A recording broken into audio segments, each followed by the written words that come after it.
বিছানায় বিছানায় mobile phone চার্জে লাগিয়ে একজন লোক ঘুমিয়েছিল। তিনি ঘুমিয়েছিল, কিন্তু এটাই ছিল তার জন্য শেষ ঘুম। হ্যাঁ দর্শক শ্রোতা, আপনারা যারা যারা মোবাইল ফোন বিছানার কাছে রাখেন, বিছানা বালিশের কাছে রেখে ঘুমান, আপনারা সবাই ভিডিওটা খুব মনোযোগ সহকারে দেখবেন। আপনাদেরকে একটি ঘটনা আমি বলতে চাই। ময়মনসিংহে একটি দুর্ঘটনা ঘটে গেছে। বিছানায় রেখেছিল মোবাইল ফোন, মান্তি ফ্ল্যাগে চার্জে লাগিয়ে সে ঘুমিয়েছিল। সেই লোকটি পেশায় একজন চিকিৎসক ছিল। সারা দিন তিনি চিকিৎসা দিয়ে রাতেও তিনি ৩টার দিকে বাসায় ফেরে। ২টা-৩টার দিকে বাসায় ফিরলে বিছানায় ঘুমিয়েছিল। ঘুমানোর সময় মান্তি ফ্ল্যাগে মোবাইল ফোনটা চার্জে লাগিয়ে গিয়েছিল। কিন্তু দুঃখের বিষয়, মোবাইল ফোনের চার্জে লাগানোর কারণে সে মোবাইল ফোনটি বাস্ট হয়ে যায়।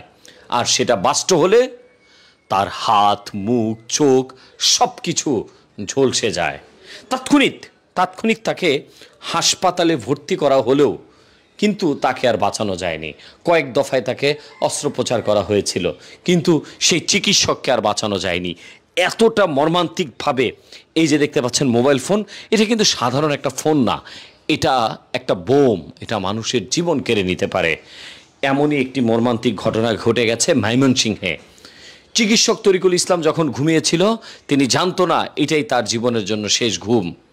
পরিবারের কেউ বুঝতে পারেনি। সকালবেলা দেখে ঘর থেকে দুর্গন্ধ আসতেছে, পুরা গন্ধ। তখনই ঘরের দরজা খুলে দেখে চিকিৎসক তরিকুল আর নেই।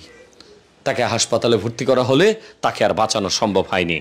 দর্শক, আপনারা এই ভিডিওটা বেশি বেশি করে শেয়ার করবেন। এই ঘটনাটি ঘটে গেছে ময়মনসিংহে একজন চিকিৎসকের সাথে এমনই একটি মর্মান্তিক ঘটনা ঘটে গেছে। আপনারা ভিডিওটা শেয়ার করুন।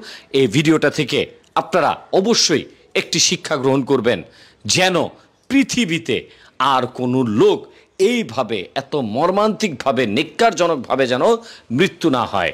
সবাই সতর্ক থাকবেন। বিশেষ করে ছোট ছোট বাচ্চাদের কাছ থেকে মোবাইল ফোন দূরে রাখবেন। মোবাইল ফোনের কারণে চোখের ক্ষতি হয়, মোবাইল ফোনের কারণে ব্রেনের ক্ষতি হয়।